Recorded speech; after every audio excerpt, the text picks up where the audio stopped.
Immortal. Oh, that's a very good sustainability item as well. Some people go for a Scotty, but he's gonna try and have the item that allows him to keep going. Are they gonna try and kill him? I mean, he has an Aegis. There's no point at all going on him. Even with the burst damage they get from the Echo Slam, it wouldn't be enough unless you had a huge creep wave right next to him to find the kill. You would have to get a lot of right clicks in and perfectly not overlap your disables as well. You have the Hex, the ES stuns. Of course, you could maybe bring him down, but the amount of time that you give for the enemy to react that close to the tower, never. Okay, it's go time, man. Chuan has a full Aghanims. Once the courier hits the base, it'll fly back out again with the full Ags. You have a Glimmer Cape now also available for Faith when it flies out too. In fact, it looks like they need to get rid of some stuff. There's too many ones there. A full BKB for Luo and the Glimmer Cape coming out. Yeah, this is a key timing, if anything. I mean, we often talk about power peaks in Dota and how you should always play to when you are the strongest, when you pick up a lot of different, key items. And that's what they're doing right now. And they use the smoke to go as well. So going with the Aegis, newly acquired BKB, fresh Aghanims on Chon, they are stronger than they have ever looked, along with the Heart on their travels PL. They can definitely gank bottom. So, well, is it just to gank bottom and then push? I think so. Try and gank bottom and shove all the way. But he might TP out. Yeah. 6-second cooldown on his TP. Actually, he has to wait 3 seconds. 2 seconds. Smoke's going to break on Lure. They realize he's further up. Gets the fish. He's going to blink a bunch, and too late. That was close. That was real close, Mushi. Dear God. But now IG could just group up and just force bottom lane. Actually, 1 more second CD on this TP, and he would have died there. But they will try and push out bottom now. But of course, the reaction comes immediately from Fnatic as they're shoving the top lane. This is the kind of cat and mouse game that you have in Dota. When you are weaker, you want to dodge the enemy. You split push a lot. Of course, now Bloodseeker has to be careful about pushing top because he has 39 second CD on his TP. They pinged out Sean's Aghanim Scepter. He just walked past the Radiant Observer Ward and there's a ping directly on the Witch Doctor. Could have been positioning, but more than likely his Ags. Yeah, okay, so these two teams average the lowest amount of kills per patch. Really? Or per, for this patch, yeah. So, they like to play the, you play on your side of the map? I would say IG did their part in killing this game, but it's just Fnatic. They have a few kills to catch up. I'm sure they will get it. Oh, they're pushing with 3 men on top. Their pushing power is next to nothing compared to Invictus Gaming's. Yeah, compared to, and also PL just dives in, starts going on them. Burning just goes for it. Johnny, well, he'll be able to TP away to safety. All 3 of them will TP away to safety. Burny's got 30 seconds before he can come back. Nice stun, PL. You don't have one. 3 heroes just TPing away in front of your nose. One of them graved and the rest of them Ferrari, big jump in. The BKB paints out a mushy. Ferrari doesn't even care. The Death Ward, however, that's a heavy commitment from Chuan. Yeah, that's not the Aghanim's Death Ward we want to see. It's pretty low cooldown, though. I mean, it's just 80 seconds. It's going to be up very soon. If IG just make a run, they're going to get the haste stream before it times out, too, which is really, really nice. The new one spawns, and it's a regeneration rune to boot. Yeah. That'll be bottled by the Undying. No good old haste and DD rune. So, IG, they push top lane, they'll take the tier 2 tower, it's 1 minute until the Death Ward's back up again, and that should be by the time they reach the tier 3. They're also starting to choke in Fnatic more now, because we have seen Fnatic push really far, we saw them up by the tier 3 on top lane, but right now, they're not really getting that far out. And considering the fact that there's PL pushing top with his Aegis and Heart, you can't do much against him. And the rest of the IG crew are going to run together. I like the wall positioning from Ohio. He sees everything coming at him on that top lane. It's the anti-Tinker ward. Good old one. It's really good. Burning, doppelganger avoids, blood right. He can't stop this. Like, Ohio could walk in from behind, like, force off into Echo Slam, but no one else from his team wants to be part of this. If they stacked up a lot, if they really stacked up there, he would have gone. He might still get a nice slam here since he's behind him. But the Dire Observer Ward is going to scout him out the second he walks in the lane. That's why he has to force stuff down through the tree line, but he already used his Blink Dagger, so they're not ready to go. The Tombstone's there, but the Earthshaker is not ready to fight. In the meantime, KYXY being initiated on. The BKB comes out from Ferrari. Now KYXY, no TP this time around. This time, he dies. 64 seconds on the sideline. Buyback is available, however. They had cooldown on Blink and Force Staff there on Shaker, and no TP as well, so you can't really help the Ohio is still waiting. Ohio is still waiting. Stay in the trees. There's no good opportunity, however. No, he's waiting for a dive, and they're like, where is this Shaker? At least they've got Burning with no armor. So Hex in, is the weave going to work? Here we go. And now there's your jump in for the Fissure, but he can only control Burning. But the Death Ward from Chuan is going to start bouncing around. Fnatic, they're being torn apart by it. They have to back up. The Razor might have bought back, but what's going to be left of his team? The Mass Herbivores might be there, but the Brewmaster ulti is still causing severe havoc inside the base. The Fire Brewling can't finish the job. They're backing up on Ferrari, a quick blink away. Johnny off to the wrong side. The Dire Observers letting him know exactly where Fnatic are moving. And IG, even though Fissure from Ohio is off target, they're away, but they didn't take racks. Yeah. But they did get 3 buybacks. Yeah, they forced the Razor as well. 3 buybacks forced. Plenty of economic damage there, and they just got away so cleanly as well.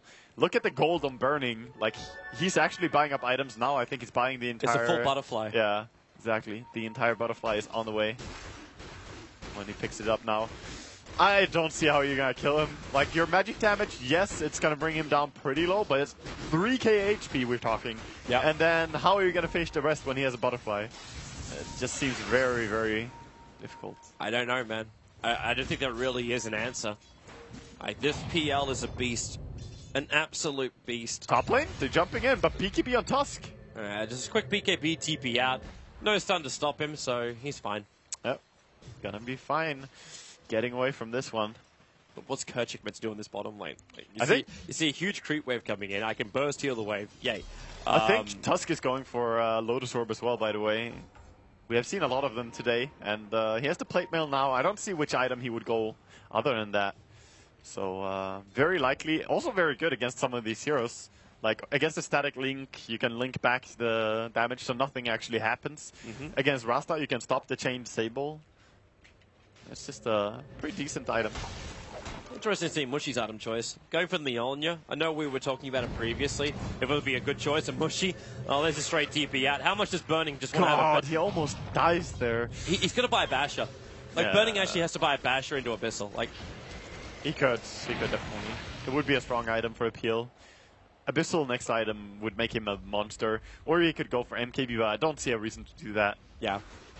Like, the mini bash is nice, but just having that secure every time I want to, I can stun up either Razor or the Bloodseeker, take him out of the game. However, I don't even think that he needs to have Disable, honestly. He doesn't need to have the...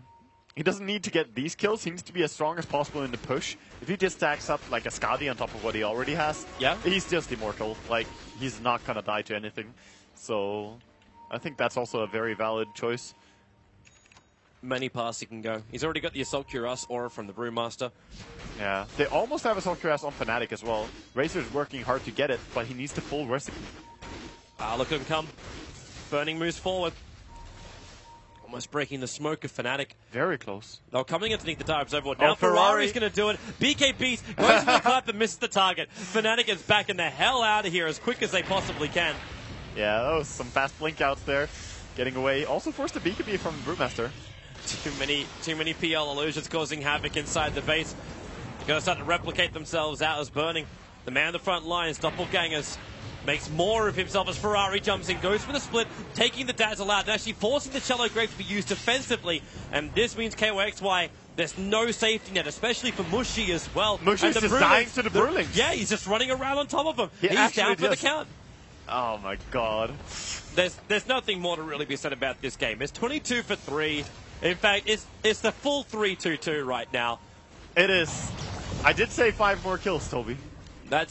They might just call GG at this point, because you're losing top. There's no way you can fight Burning. You've got no Bloodseeker available. There's no buyback up for anyone. They've expended so much money. The only thing that will give them something is an Echo Slam jump, and now this is exactly what they're doing. The Fissure in, Ferrari is low, but the Death Ward, Chuan sitting on the back in the shards. It's a massacre. GG. IG take game number 1 against Fnatic. 326.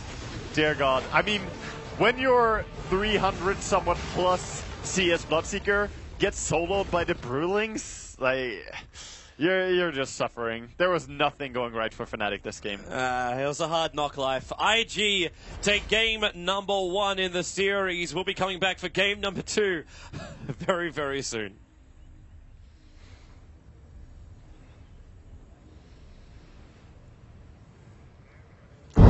All right. Yeah, so game number 1. Yeah, Fnatic not having such a good time. IG looking super strong after their loss against Secret. Of course, a dominating score. But overall, I mean, even from the draft, right, we felt that something was different with IG. They had that backup plan. They said, all right, here we go with the Brewmaster. They came in and then possibly threw Fnatic off their game. Where do you think it all went in favor of IG? I think the first 10 minutes, things just went way better for IG than they should have. The safe lane for Fnatic completely crumbled. The dual lane off lane that they ran with the Tusk Undying, they get the first blood on Mushi under their tower with the ice shards. Then they chase down afterwards, I think a minute later, and get 2 additional kills. And that kind of just sets the pace of the game. When your off lane is doing that well, even though Brewmaster suffers in mid, they can make space for him. He gets the blink. And I would definitely agree with you. The Brewmaster was a huge part of the success. A great last pick. Yeah, I mean, it's great that you bring that up because we do have some highlights from the early game because that's where we have felt that things really did change in favor of IG. So again, in the first 10 minutes, you have IG coming in. So this is after they found the first blood on Mushi. They're going in here. This is the ice shards combination with the tombstone. So you shard someone in and you drop the tombstone behind. They do manage to bring down the tomb, but it takes so much effort that ultimately Johnny he's almost escaping here, but he will be clubbed one more time by the Undying here on his way out. So yeah, you have to walk right by them after trying to help his teammates out on their escape. How did you guys feel, Ben and Winter? I mean, IG, overall, what part of them looked a lot better? Was it just maybe all parts? Obviously, the draft seemed pretty clean I think from just them. capitalizing on the weak parts of the opponent's lineup. We've talked about Lion being a weak support, but I think Shadow Shaman in a 3-on-2 or 3-on-3 situation is really vulnerable. And I mean, if he's like sitting there channeling Shackle, he's actually usually a free kill. And there's like you can even like snowball somebody that's getting shackled. You can just lock him in place. He's really slow. If he doesn't get boots early, he's going to feed. He can't right click down the tombstone. And yeah, we talked about the wards being able to kill the tombstone, but so much of the damage was done before the wards even came online. Okay, let's jump into another replay as we continue talking with you, Winter. I want to ask a couple questions going off of that. Do you think that maybe there was two? Yeah, that replay was pretty sick too. But here we go. Another early portion of the game, of course, at the 14-minute mark. And the Cyclone from the Panda ultimate twice was so good. First he stopped the Dazzle for a bit, and then it cancelled the TP from the Razor, which was great. So it did a lot of work in this fight. And there he just comes back for more hit. This kind of the moment I saw Ferrari was playing Brew, it gave me flashbacks to TI2, where I think he actually had the most outstanding Brewmaster performance I've ever seen. Like, he completely carried a game. That was a very memorable moment. A big part of IG's success in that tournament was, of course, Ferrari's play as always, but he had that one Brewmaster game where he did everything right. I remember the game, and I couldn't put a finger on his play. It's like very rare that you see a player's performance just like, it's one of those games where you're just in the zone, right? Right. And he is an incredible Brewmaster player. I would definitely put him in the top 3 on that hero in the world, and he once again delivers here. That said, as Ben said, they obviously exploited weaknesses in the enemy lineup. I also think Fnatic were not having their best showing in this game. I think there were a couple of moments where it seemed like there was a little bit of a disconnect between how Ohio was imagining going in with a fissure and how the Shadow Shaman followed up. There were a couple of moments where it just seemed like they were a little bit out of sync, and you can't afford being out of sync against a team that punishes you so hard. Yeah, even, of course, in the later portion of the game, we saw the Earthshaker just not finding that opening and then being stuck in the trees for quite some time before being able to jump in. Winter, on the side of Fnatic, I mean, when we were talking about the draft, we are like, all right, it's been kind of back and forth around the Tombstone and the Undying. That's been the focus. And then, of course, IG kind of had the last upper hand. But do you think Fnatic may be focusing a little bit too much only on what their game plan was? I mean, because I bring this up because we talked about the Shadow Shaman a little bit. Yeah, I feel the main and biggest problem in the game we saw, which was quite evident, is the laning phase of the Shadow Shaman. He's very weak. Obviously, he's very strong in team fights and stuff. But the combination of having a Dazzle